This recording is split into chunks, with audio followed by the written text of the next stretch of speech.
আমরা আসছিলাম আমাদের প্রধানমন্ত্রী তারেক রহমান সাহেব কৃষকের পরিবর্তনের জন্য ওনাদের কী অবস্থা আছে, ধানগুলো সঠিকভাবে নিচ্ছে কিনা, নিতে পারতেছি কিনা, কোনো প্রতিবন্ধকতা আছে কিনা এটা দেখার জন্য।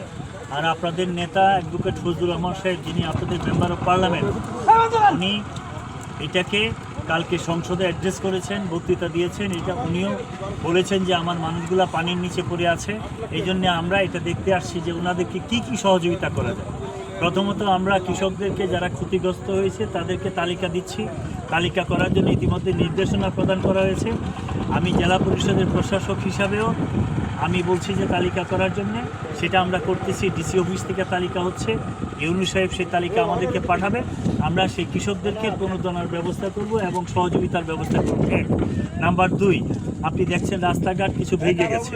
রাস্তাঘাটটা আসলে বর্ষাটা হঠাৎ করে চলে আসছে, একটু ভাবছিলাম আর 10-15 দিন সময় দিবে আমাদের কৃষক বেঁচে যাবে। আল্লাহই ভালো জানেন উনি কী জন্য আসছেন। ওনার বিরুদ্ধে তো আর যুদ্ধ করার স্কোপ আমাদের নাই। যদিও বা অনেকে বলছে যে বর্ষাকাল তাড়াতাড়ি কেন, তারেক রহমান জবাব চাই। আসলে এটা তো তারেক সাহেব আর জবাব দিতে পারবে না। আমরা চাই যে এটার একটা সমাধান করতে। আমরা এই রাস্তাঘাটগুলো ইঞ্জিনিয়ার সাহেব আসছেন, ইতিমধ্যেই আমাদের প্রকল্প দেওয়া হয়েছে, আমরা প্রকল্পগুলো নিচ্ছি। নাম্বার 3, আগামীতে যেন এই কৃষকগুলো ধান তুলতে পারে এই জন্য এলজিডির মধ্য দিয়ে আমরা কিছু কিল্লা করে দেব, খোলা বলে যেটা, কিল্লা করে দিব, পাকা করে উঁচু করে দিব, যাতে করে এখানে ধানগুলা রেখে মানুষ এটা করতে পারে।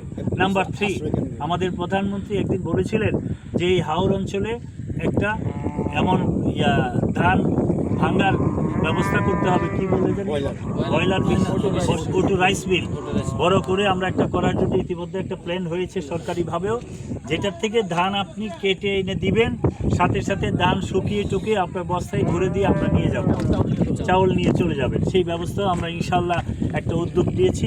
নাম্বার 5, একটা রাস্তা ভেঙে গেছে, এই রাস্তা দিয়ে অনেক ক্ষতিগ্রস্ত হচ্ছে লোকজন। এই রাস্তাটা বলতেছে এই বছর হচ্ছে না। তারপরে আজকে যে আমি ডিসি মহোদয় সহ আমরা যারা আছি ঢাকায় আমরা কথা বলবো, রুশের হায়ানের সাথে কথা বলবো, এটাতে স্টিলের বেলি ব্রিজের কোনো বিকল্প আমাদের কাছে আছে কি না। যদি থাকে 2-4 দিনের মধ্যে আমরা টেপ দিয়ে আমরা অন্তত ধানটা তোলার ব্যবস্থা করব। এই জন্য আপনাদের এমপি সাহেব জনাব ফজলুর রহমান সাহেব শুক্রবারে আপনাদের মাঝে আসবেন, আপনারা ওনার সাথেও কথা বলবেন। আমিও যদি সময় পাই চলে আসবো, আমরা ওইটার বিকল্প ব্যবস্থা করব। সবচেয়ে বড় জিনিস, মাননীয় প্রধানমন্ত্রী আপনাদের অষ্টগ্রাম এবং ইটনা এগুলি নিয়ে অনেক কথা আছে। আমি গাড়িতে বসে বলেছি, প্রধানমন্ত্রী যিনি হয়েছেন উনি পনির সম্বন্ধে আগে কথা বলেছেন, একটা পনির শিল্প হবে। আর আপনাদের ধানের শিল্পও কিন্তু অনেক বিশাল, এটা চিন্তা করা যায় না। সুতরাং এগুলি নিয়ে আমাদের অ্যাড্রেস করার সুযোগ আছে, আমরা সেটা করব। আমরা এসেছি হঠাৎ করে, আমি কালকে ফোন পেয়ে এসেছি। আমার সাথে আমাদের এই সাইদ সাহেব, আপনাদের সভাপতি অষ্টগ্রামের নেতা আসছেন, আপনাদের জনপ্রিয় চেয়ারম্যান বাবু আছেন, আমাদের ইন্টার সেক্রেটারি ঠাকুর সাহেব আছেন, আর জয়েন্ট সেক্রেটারি পলাশ আছেন, আরও নেতৃবৃন্দ আছেন, আপনাদের ইঞ্জিনিয়ার সাহেব আছেন। আমরা আসছি শুধু এই কারণে, আমাদের নেত্রীরা আছেন, আমরা আসছি শুধু আপনাদের খবর দিতে। কৃষকদের সাথে কথা বলেছি, আশা করি আমরা খুব তাড়াতাড়ি এগুলি নিয়ে কথা বলার স্কোপ পাবো।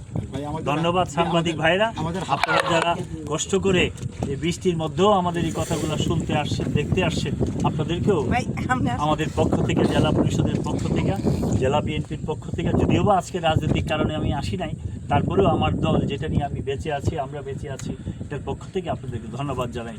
ধন্যবাদ সবাইকে।